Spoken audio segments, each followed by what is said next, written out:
भाई कई लोग कहते हैं बेटी की विदाई में सबसे ज्यादा माँ रोती है, पर शिव महापुराण कहती है बेटी की विदाई में जितना बाप रोता है शायद उसके बराबर कोई नहीं रोता होगा, क्योंकि बेटा माँ को प्रिय होता है और बेटी, अरे बोलो तो, बाप को प्रिय, बाप को प्रिय है। कई बार बेटियां ऐसा शब्द बोल जाती, पापा मैं जा रही हूं, आपने मेरी शादी कर दी है, मैं दूसरे घर जा रही हूं पापा, पर आपकी बहुत याद आई। पापा सुनो, तुम्हारा स्वास्थ्य ठीक नहीं रहता, शुगर बढ़ी रहती है, कुछ ले लिया करो दवाई। और बेटी जब घर से विदा होती है ना, एक केवल बेटी अगर घर से जाती है तो अपने पापा का मुख देखती है बार बार। लोग कहते हैं गाड़ी में बैठने से पहले विदाई के समय पर बेटी घर को नहीं देख रही है, पिता को देख रही है, और फिर घर को घूम कर देखेगी, मम्मी से कहती मम्मी मेरी विदाई हो रही है। और आजकल तो होटलों से विदाई हो जाती है, धर्मशाला भवनों से, गार्डन से विदाई हो जाती है, पर बेटी अगर कहीं से विदा होना चाहती है तो अपने घर से, मम्मी एक बार मुझे घर और देख लेने दो, मेरे को आपने, मम्मी आपने मुझको दूध पिलाया है, कैसे पाल पोस कर बड़ा करा माँ, पर बेटी बड़ी हो गई और दूसरे के घर ब्याह कर जाती होगी, उस माँ का कलेजा कितना रोता होगा जिसको पाल पोस कर बड़ा करा और दूसरी जगह भेज दिया। एक बूढ़ी से बूढ़ी माँ भी होती है ना, उसको भी त्योहार पर अपने मायके की याद आती है। वो भी अपनी बहू से कहती है मेरे 4 भाई हैं, 4 राखी धर दे मेरे भतीजों के लिए रख दे। मम्मी वो राखी पहुंचेगी नहीं तो, इतने में बूढ़ी से बूढ़ी माँ भी कहती है रख दे तू, वो पहुंच जाएगी मुझे उम्मीद है। और बूढ़ी से बूढ़ी माँ भी, जब माँ बाप जिंदा रहते हैं ना तब तक, माता पिता अगर जिंदा हैं तब तक बूढ़े से बूढ़े व्यक्ति को भी अपनी माँ की याद आती रहती है। बेटियों की आंख में भले घर में व्यस्त रहती है, पर जब जब मायके जाती है तो बूढ़ी बूढ़ी माँ अपनी बेटियों को गले लगा कर कहती बहुत दिन हो गए री, तू आती क्यों नहीं है? मम्मी बहुत फैला रहा है, घर में काम सरता नहीं, बहुत साथ है। भाई माता पिता जब चले जाते हैं ना तब बेटियां मायके आना कम करती हैं, अब नहीं आती। भाई और भाभी कहते हैं जीजी क्यों नहीं आती? भैया पापा की बहुत याद आती है। और माँ बाप से निवेदन है अपनी बेटी को कभी दूर गांव मत बिहाओ, बहुत दूर भेज देते हो भाई, वो मुंह देखने के लिए तरस जाती है।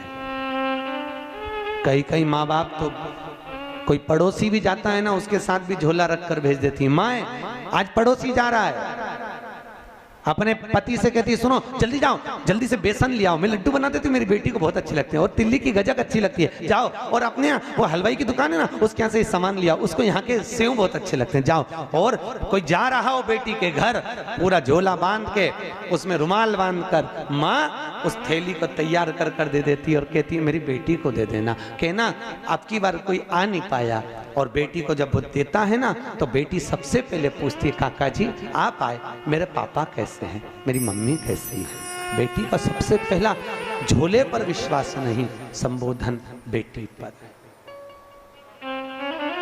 और यहाँ भी मेरी बहनें बैठी हैं, माताएं बैठी हैं, जीजियों ईमानदारी की बात है, कैसे आप लोग अपना घर छोड़कर आते होगे, दरवाजे को जब देखते हो, और कई बार अपने खिलौने के कमरे में भी जाते होगे। अभी भी शादी होने के बाद भी आपको अगर मायके की याद आती होगी ना तो पापा के साथ बैठकर खाई हुई वो रोटी जरूर याद आती हो। मम्मी गरम गरम उतार के देती जाती है और तुम्हारी थाली में लाकर देती है, और तुम कहती हो मम्मी पेट भरा गया, एक और खा ले, एक और ले ले, मैंने तेरे लिए बनाई, थोड़ी सी मोटी कर दी है। तुम्हें याद आती होगी माँ जो पतली पतली दाल बना देती होगी एकदम पानी जैसी, क्योंकि जब तुम थे तब उसकी परिस्थिति नहीं थी। ना जाने किस परिस्थिति में तुम्हारा विवाह करा हुआ, कैसे परिणा कर भेजा होगा। रात रात भर माँ बाप भी जगते रहे तुम्हारी शादी के समय पर, और बाप ने अपनी पत्नी से कहा जो जो उसको अच्छा लगता है उसकी पेटी में रख दे, उसकी अटैची में रख दे। सुनो, उसको थोड़े से कोई फ्रिज कोई कूलर दे दे, तो पैसे नहीं है, मैं कर्जा कर कर ले आऊंगा, उसको दे दे। कोई माँ बाप बेटी को विदा करता है, क्या नहीं दे साहब, उसने अपने प्राण तक निकाल देता है, सब कुछ दे दिया। बेटियां पूंजी है साहब, धन है, बहुत बहुत पूंजियां हैं। कैसा परिवार। माँ सबसे पहले मायके में भोजन करती थी और यहाँ सबको खिला देती है। आखिरी में 2 रोटी लेकर बैठती है ना, तब याद आती मम्मी तू सबसे पहले खिलाती थी, आज कोई पूछने वाला नहीं। आज बहुत याद आती है तेरी रोटी की माँ, और बहुत याद आती है माँ तू, तेरे द्वारा दिया हुआ मेरा ज्ञान। माँ कभी तो आया कर हमको देखने के लिए, कभी तो हमारे दरवाजे तक पहुंचा कर। और माँ जब मायके बेटी के ससुराल जाती है ना, और बेटी को सबसे पहले देखकर कहती कितनी दुबली हो गई तू, कुछ नहीं पाया, ले मैं बना दूं क्या? नहीं मम्मी, वहां आती हो तुम खिलाती हो ना, आज मैं तुमको बनाकर खिलाती हूँ। माँ आंख में आंसू भरकर रोती हुई, बिलखती हुई बेटी को देखकर कहती है कितनी प्रपंचे में पड़ी है।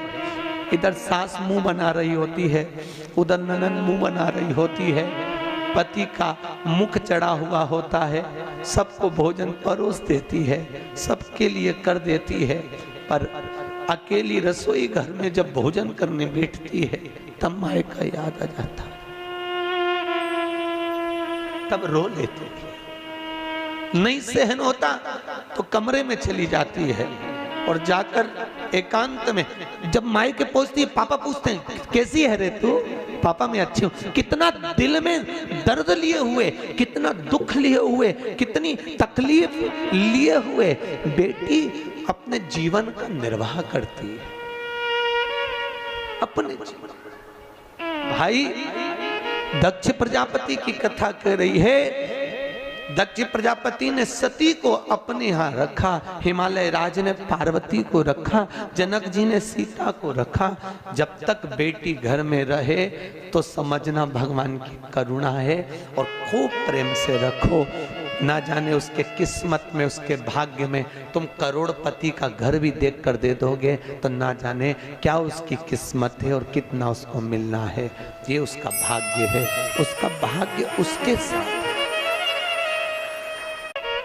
किस्मत उसकी अपने साथ है। आप बहुत अच्छा देख कर देते हो कोई माँ बाप।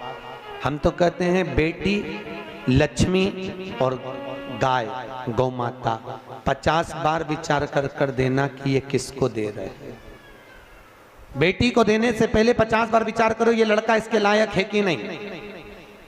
गौ माता को, ब्राह्मण को जब दान करो तो कहते हैं लोग हम हमारे पिता के निमित्त से गाय का दान दे रहे हैं। गाय का दान तुम ब्राह्मण को दे रहे हो, ब्राह्मण को दिया, ब्राह्मण के यहाँ खुद रहने की जगह नहीं, वो चांदी के खुर, सोने के सींग के चक्कर में, बाल्टी और डब्बे के चक्कर में गौ माता को ले गया। जब तक गाय ने दूध दिया तब तक बांध के रखी, फिर वो बेच दी, बेचते बेचते कसाई के हाथ में चली गई। गाय जब कटी तो जिसने दान दिया था उसको दोष लगा, लेने वाले को नहीं। इसलिए बेटी गाय और लक्ष्मी, पैसा भी हमेशा सोच समझ कर दीजिए कि किसको दे रहे हो। कहीं किसी ऐसे भिखारी के कटोरे में पैसा मत डालो कि उस भिखारी ने लेकर वेश्यावृत्ति में लगा दिया, जुए में लगा दिया, मदिरा पान में लगा दिया, मांसाहार में लगा दिया। अगर लक्ष्मी किसी गलत जगह पर जाती है तो दान करने वाले को रोना पड़ता है। बेटी गलत जगह जाती है तो कन्या दान करने वाले को रोना पड़ता है। गाय गलत जगह जाती है तो दान करने वाले को रोना पड़ता है। इसलिए देने से पहले बेटी, गौ और लक्ष्मी 50 बार विचार करना कि किसको दे रहे हो, सही जगह जा रही कि नहीं जा रही। सोचो समझो। फिर फिर दिया जाए।